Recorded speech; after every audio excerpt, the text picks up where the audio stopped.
চিহ্নিত অপরাধী ও সন্ত্রাসীদের ধরতে এখন থেকে চিরুনি অভিযান চলবে বলে জানিয়েছেন স্বরাষ্ট্র উপদেষ্টা অবসরপ্রাপ্ত লেফটেন্যান্ট জেনারেল জাহাঙ্গীর আলম চৌধুরী। তিনি জানান, রাজধানীর মিটফোর্ড হাসপাতালের সামনে হত্যাকাণ্ডের বিচার দ্রুত বিচার ট্রাইব্যুনালে নেওয়ার পদক্ষেপ নেওয়া হচ্ছে।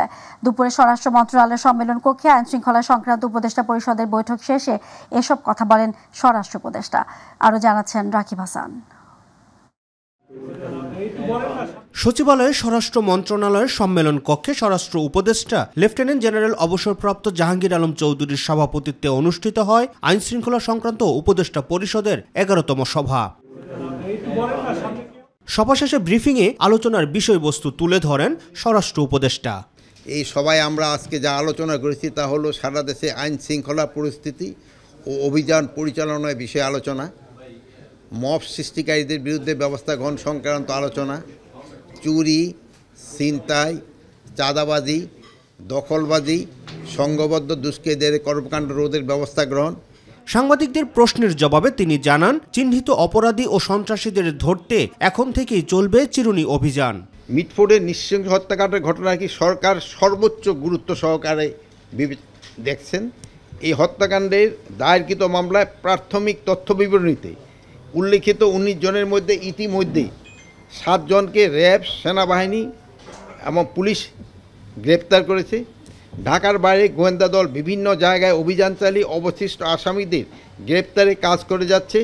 উল্লেখ্য যে এই হত্যাকাণ্ডের বিচার দ্রুত বিচার ট্রাইব্যুনালে নেয়ার পদক্ষেপ নেওয়া হয়েছে। মিটফোর্ডের নৃশংস হত্যাকাণ্ডের ঘটনাটি সরকার সর্বোচ্চ গুরুত্ব দিয়ে দেখছে জানিয়ে স্বরাষ্ট্র উপদেষ্টা বলেন, ডিসেম্বরের মধ্যেই শেষ হবে নির্বাচনের সকল প্রস্তুতি।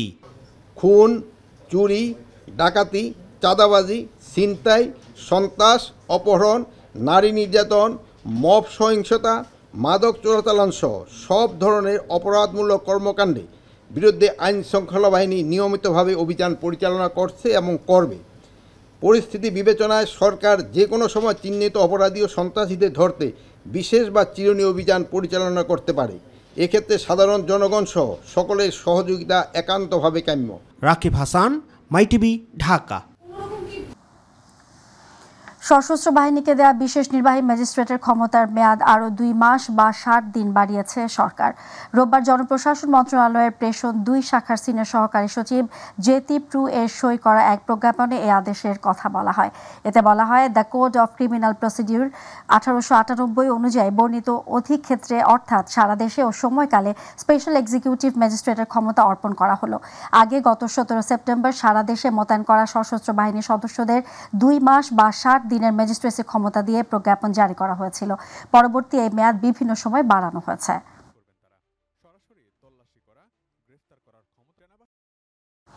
ব্যবসায়ী সোহাগ হত্যার ঘটনার বিচারের দাবিতে এবং স্যার সলিমুল্লাহ মেডিকেল কলেজ হাসপাতালের নিরাপত্তা নিশ্চিতে কার্যকর পদক্ষেপ না নেওয়া পর্যন্ত শাটডাউনের ঘোষণা দিয়েছে শিক্ষার্থীরা। আজ দুপুর থেকে এ দাবিতে হাসপাতালের সামনে বিক্ষোভ করে শিক্ষার্থীরা। এদিকে হত্যাকাণ্ডের ঘটনায় আরও 2 জনকে গ্রেফতার করেছে গোয়েন্দা পুলিশ। সকালে ঢাকা ও নেত্রকোনা থেকে তাদেরকে গ্রেফতারের কথা জানায় ডিবি। গ্রেফতারকৃত 2 জনের নাম সজীব ও রাজীব। তারা এই মামলার এজাহার নামীয় আসামি। এ নিয়ে এই হত্যাকাণ্ডের ঘটনায় মোট 7 জনকে গ্রেফতার করা হলো।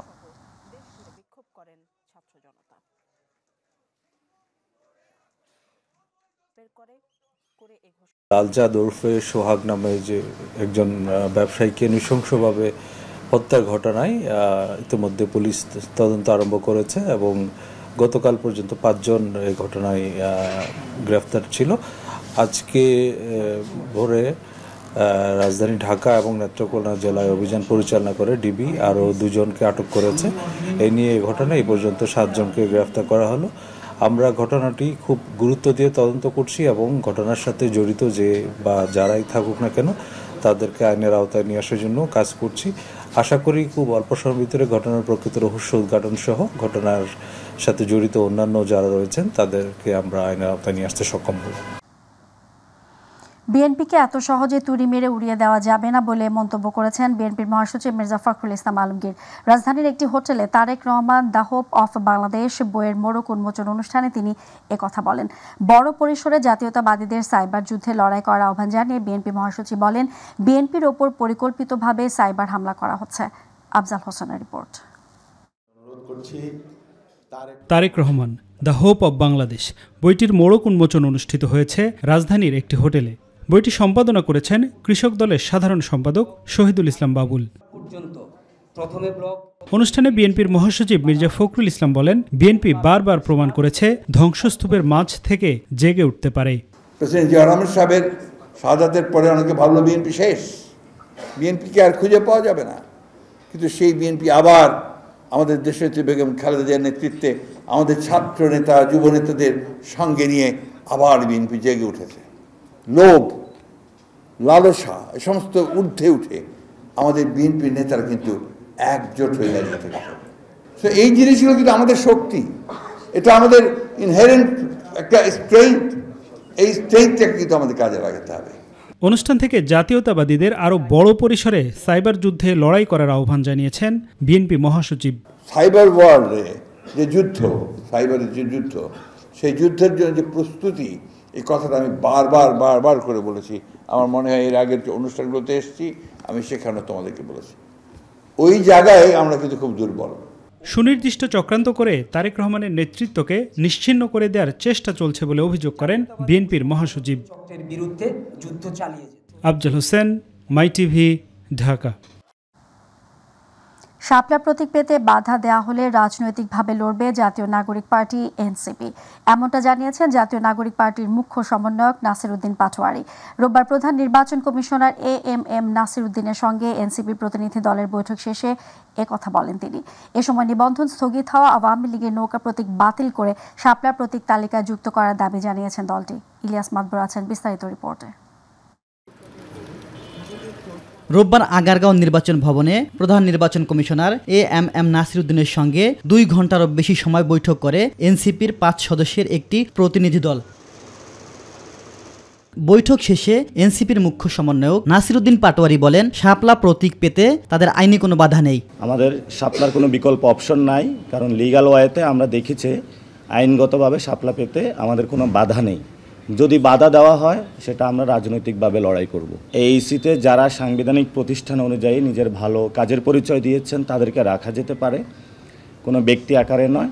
কিন্তু এইসি পুনর্গঠন করবে অনেকে তাদের ব্যক্তি জায়গা থেকে একটা দলীয় মুখপাত্র হিসাবে কাজ করছেন। বৈঠকে নিবন্ধন স্থগিত হওয়া আওয়ামী লীগের নৌকা প্রতীক বাতিল করে শাপলা প্রতীক তালিকায় যুক্ত করার দাবি জানিয়েছে এনসিপি। আওয়ামী লীগের নিবন্ধন বর্তমানে স্থগিত অবস্থায় আছে। কোনো স্থগিত থাকা বিষয়ের প্রতীক যেটা তাদেরকে বরাদ্দ দেওয়া হয়েছিল সেটি তালিকায় অন্তর্ভুক্ত থাকার সুযোগ নাই। এটি আমরা বলেছি যে যেহেতু আওয়ামী লীগের নির্বাচনী তাদের যে নিবন্ধন সেটি স্থগিত আছে, অতএব তাদের প্রতীকটিও স্থগিত থাকতে হবে। নতুন একটি দরখাস্ত আজকে নির্বাচন কমিশনে জমা দিয়েছি যে শাপলাকে আগে এই প্রতীক হিসেবে তালিকায় অন্তর্ভুক্ত করা। ইলিয়াস মাদবর, মাই টিভি, ঢাকা। জাতীয় নাগরিক পার্টি এনসিপির আহ্বায়ক নাহিদ ইসলাম বলেছেন, গণ অভ্যুত্থানের পরে সংস্কার ও দেশ গড়ার বদলে ক্ষমতা ও দ্রুত নির্বাচন চায় কিছু দল, কিন্তু নতুন সংবিধান আওয়ামী লীগের বিচার ছাড়া সুষ্ঠুভাবে দেশ গড়া সম্ভব নয়। সকালে পিরোজপুরে জুলাই পদযাত্রা কর্মসূচিতে তিনি এসব কথা বলেন। যে তরুণরা রাজপথে নেমে শহীদ হয়েছিল তাদের রক্তের সাথে বেইমানি করা সম্ভব নয়, তাই সব ষড়যন্ত্র উপেক্ষা করে এনসিপি দেশ গড়া ও সংস্কারের পক্ষে আন্দোলন চালিয়ে যাচ্ছে বলে মন্তব্য করেন নাহিদ ইসলাম। দেশের সংস্কারের পক্ষে আজকে যদি কেউ না থাকে, আমরা যে তরুণরা রাজপথে নেমেছিলাম, আমাদের আহ্বানে যারা আপনারা নেমেছিলেন, আমাদের আহ্বানে যারা এসে শহীদ হয়েছিলেন, তাদের প্রতি আমাদের দায়বদ্ধতা আছে। আমরা রাজপথ থেকে সরে যেতে পারি না। ঝড় বৃষ্টি যা কিছুই হোক না কেন, আমাদের রাজপথে আমাদের লড়াই চালিয়ে যেতে হবে। আপাতত জ্যেষ্ঠতার ভিত্তিতে প্রধান বিচারপতি নিয়োগ দেওয়ার বিষয়ে একমত হয়েছে রাজনৈতিক দলগুলো। তবে জনরায়ের ভিত্তিতে পরবর্তীতে প্রথম 2 জনের মধ্যে একজনকে নির্বাচনের বিষয়ে সিদ্ধান্ত নেওয়া যাবে।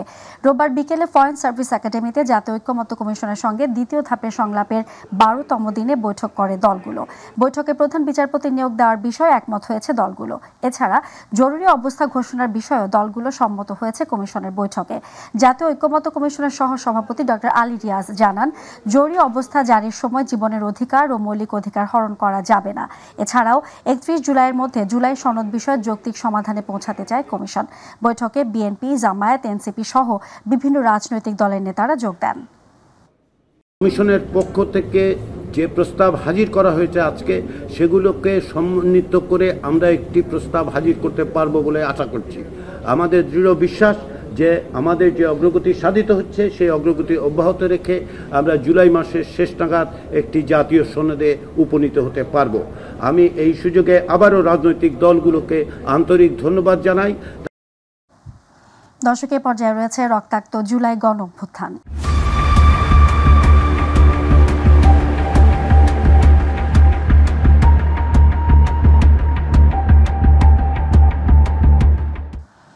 জুলাই আগস্টে গণ অভ্যুত্থানে রংপুরে আবু সাইদ হত্যা মামলায় পলাতক ২৬ আসামির মধ্যে ২ আসামি অন্য মামলায় গ্রেফতার থাকায় তাদের ২২ জুলাই হাজির করার নির্দেশ দিয়েছেন আন্তর্জাতিক অপরাধ ট্রাইব্যুনাল। সেই সঙ্গে বাকি ২৪ আসামিকে উপস্থিত হতে পত্রিকা বিজ্ঞপ্তি প্রকাশের আদেশ দেওয়া হয়। শুনানি শেষে বিচারপতি নজরুল ইসলাম চৌধুরী নেতৃত্বাধীন ট্রাইব্যুনাল ২ এ নির্দেশ দেন। এদিকে শেখ হাসিনা সহ তার সহযোগীদের বিরুদ্ধে ট্রাইব্যুনালে গুমের আনুষ্ঠানিক অভিযোগ দিয়েছে বিএনপি। বিস্তারিত শিমুল খানের রিপোর্টে।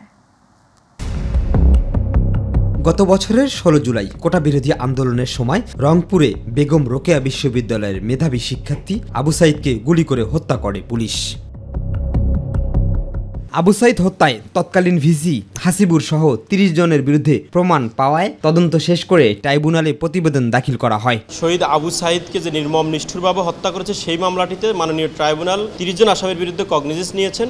আমরা ইতিমধ্যে জানতে পেরেছি যে ২ জন আসামি অন্য মামলায় আটক রয়েছেন।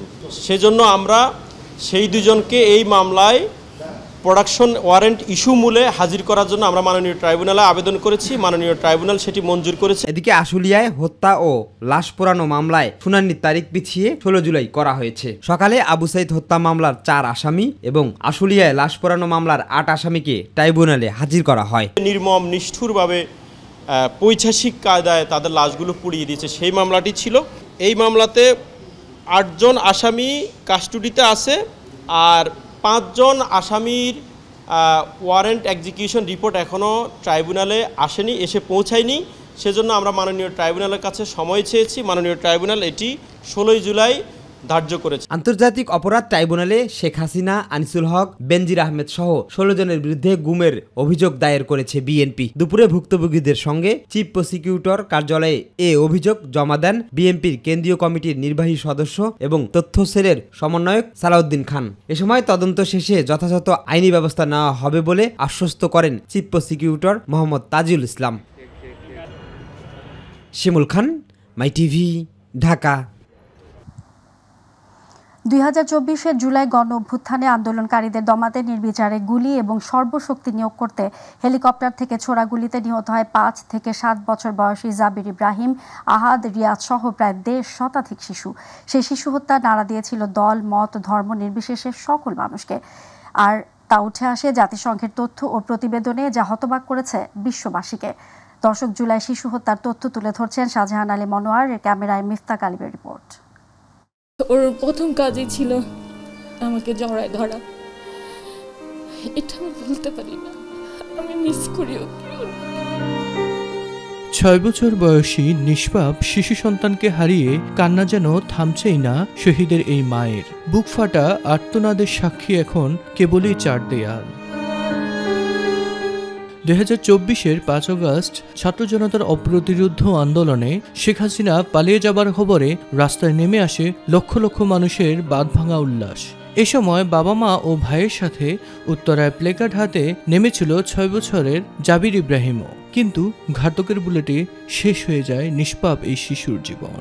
আনন্দঘন মুহূর্ত পরিণত হয় দুঃস্বপ্নে। সবাই বলছিল যে ওকে নেওয়ার দরকার নেই, কিন্তু ওর এমন ইয়ে ছিল যে ও কোনোভাবেই থাকবে না, ও যাবেই। তারপরে আমরা নিয়ে গেলাম ওখানে, যেয়ে মোটামুটি কিছুক্ষণ পরেই তো খবর এলো যে হাসিনা পালিয়ে গেছে। সবাই এত খুশি। ওর বাম হাতটা আমি ধরে, ডান হাতে আমি তার বাম হাতটা ধরলাম, ধরে একটু দৌড় বাসার দিকে দৌড়ে আসতেছিলাম। আসার পরে উত্তরা এপিবিএনের যে উত্তর গেট বরাবর আসার পরেই গেট থেকে পুলিশ গুলি ছড়ে ওর উরুর একটু উপরে গুলিটা বিদ্ধ হয়। তখন আমি বুঝতে পারিনি এটা গুলি, আমি ভাবতেছিলাম এটা হয়তো ইয়ে হবে, রাবার বুলেট।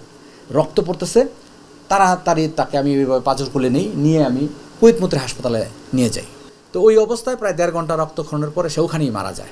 ছোট ভাই ইব্রাহিমের স্মৃতি আজও মুখ লুকিয়ে কাঁদায় জোহায়েরকে। ও আমার সাথেই ঘুমাতো, আবার মাঝে মাঝে ও কী করতো, মানে আমরা বিছনায় উঠে ওকে আমি কাঁধে মানে ঘোড়া ও আমাকে ঘোড়া বলতো, আমার উপরে উঠতো, আমি ওকে নিয়ে চড়তাম, ওর সাথে খেলতাম। তারপর ওই যে ওর যে সাইকেল আসছে নতুন সাইকেলটাই আমরা মিলে চালাতাম। জাগতিক দুনিয়ার বিচার কি হবে সেটি নিয়ে খুব বেশি ভাবেন না শহীদ জননী, চান সন্তান থাকুক জান্নাতের পাখি হয়ে। আমি আসলে এই ব্যাপারটা খুব একটা গুরুত্ব দেই না। আমার কষ্টের ভাগ কেউই নিতে পারবে না। আমি যা হারিয়েছি সেটা তো আমি আর ফেরত পাবো না, কিন্তু আমার দেশটা ভালো থাকুক। শহীদের রক্তে আঁকা এই পতাকা যেন বলছে আর হবে না রক্তক্ষয়, হারাবে না প্রিয়জন। মিফতা গালিব, মাই টিভি। আগামী বছর হজের খরচ আরও কমিয়ে আনার চেষ্টা করা হচ্ছে বলে জানিয়েছেন ধর্ম উপদেষ্টা ডক্টর আ.ফ.ম. খালিদ হোসেন। দুপুরে সচিবালয়ে 2025 সালের হজ ব্যবস্থাপনায় বাংলাদেশের অর্জন নিয়ে আয়োজিত সংবাদ সম্মেলনে একথা জানান তিনি। উপদেষ্টা জানান, বাড়ি ভাড়া সহ অন্যান্য মাধ্যম থেকে বেঁচে যাওয়া 8,28,90,183 টাকা ফেরত প্রদান করা হবে সরকারি মাধ্যমের 4,978 জন হাজিকে। গত 8 জুলাই হজের আনুষ্ঠানিকতা শেষে 10 জুন থেকে হজের ফিরতি ফ্লাইট শুরু হয়, শেষ হয়েছে 10 জুলাই। উপদেষ্টা আরও জানান, এবছর 87,145 জন হাজি দেশে ফিরেছেন, মারা গেছেন 45 জন। ধর্ম মন্ত্রণালয় হজ প্রক্রিয়ায় কোনো ব্যবসা করেন না, আমরা কোনো লাভ করি না, আমরা কেবল ইবাদতে সহযোগিতা করে থাকি।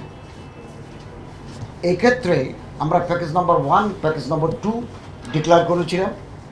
তো আমাদের সচিব মহোদয়ের আন্তরিক প্রয়াসে আমাদের বাড়ি ভাড়া করার যে টিম, চৌকস টিম, ওখানে সেনাবাহিনীর প্রতিনিধি আছে, দূতাবাসের প্রতিনিধি আছে, আমার মন্ত্রণালয়ের প্রতিনিধি আছে, ওনারা বাড়ি টু বাড়ি, ডোর টু ডোর গিয়ে বাড়ি ভাড়া করেছেন এবং নেগোসিয়েশন করে বাড়ি ভাড়া কমিয়েছেন। 4,978 জন হাজিকে, সরকারি হাজির সংখ্যা হতে 5,000, এর মধ্যে 4,978 জন হাজিকে আমরা সর্বমোট 8,28,90,183 টাকা ফেরত দেব।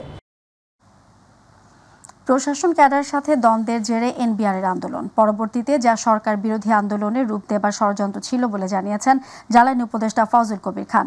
সকালে সচিবালয়ে তিনি জানান, এনবিআর নামের প্রতি মানুষের একটি নেগেটিভ ধারণা হয়েছে, তার এই নামটি আর থাকবে না। রাজস্ব নীতি এবং রাজস্ব বাস্তবায়ন নামে যে দুটো বিভাগ যেটা হয়েছে সেটাই থাকবে। 2 বিভাগের জন্য 2 জন সচিব থাকবেন। উপদেষ্টা জানান, সেখানকার কর্মকর্তাদের আচরণে পরিবর্তন ও রাজস্ব আহরণের মধ্য দিয়ে আস্থা ফিরিয়ে আনতে হবে। তবে প্রশাসন ক্যাডার খবরদারি যাতে না থাকে সেই বিষয়ে নিশ্চিত করা হবে বলেও সে সময় আশ্বস্ত করেন তিনি। এটা প্রথমে একটা নিরীহ আন্দোলন, একটা ক্যাডারের সমস্যা, ক্যাডারের প্রসপেক্ট, তো পরে এটা কিন্তু সরকার বিরোধী আন্দোলনে পরিণত হয়েছে। আমরা দেখছি যে এইটা অর্থনৈতিক ক্ষতি করা এটার একটা উদ্দেশ্য হয়ে পড়েছে এবং রাজস্ব আদায় বাধাগ্রস্ত করার একটা ইয়ে হয়েছে। আপনারা এইটা দেখছি, যুগান্তরের রিপোর্টেও এটা কিছুটা দেখছেন যে ওখানে বলা হয়েছে যে একটা হোয়াটসঅ্যাপ গ্রুপের কথা বলা হয়েছে এবং তারা ওখানে এই আন্দোলনের নামে সরকার বিরোধী একটা অবস্থান সেখানে তৈরি হয়েছে। তুচ্ছ ঘটনায় 5ম শ্রেণীর এক ক্ষুদে শিক্ষার্থীকে কানে থাপ্পড় মারার ঘটনায় বাংলা শিক্ষক গোলাম রাব্বানীর বিরুদ্ধে ব্যবস্থা নিয়েছে রাজধানীর Motijheel ideal school and college. এ তথ্য জানিয়েছেন রাজধানীর মতিঝিল আইডিয়াল স্কুল অ্যান্ড কলেজের ভারপ্রাপ্ত অধ্যক্ষ মোহাম্মদ ফেরদাউস। কারণে অকারণে শিক্ষার্থীদের গায়ে হাত তোলাটা অমানবিক এবং শিষ্টাচার বহির্ভূত বলে মনে করেন তিনি। আরও জানাচ্ছেন ইলিয়াস মাতবর। রাজধানীর বাসাবো এলাকা থেকে মুগদা আইডিয়াল স্কুল অ্যান্ড কলেজের এই শিক্ষা প্রতিষ্ঠানে সেদিন মায়ের হাত ধরেই পরীক্ষা দিতে এসেছিল ক্ষুদে শিক্ষার্থী পূর্ণ মজুমদার। এরপর যথাসময়ে পরীক্ষা যখন শেষ হলো তখন সহপাঠী ও বিদ্যালয়ের অন্যান্য শিক্ষার্থীরা স্কুল ত্যাগ করলেও 5ম শ্রেণীর ছাত্র পূর্ণ মজুমদার কানের প্রচণ্ড ব্যথায় কাতরাচ্ছেন শ্রেণীকক্ষের একপাশে।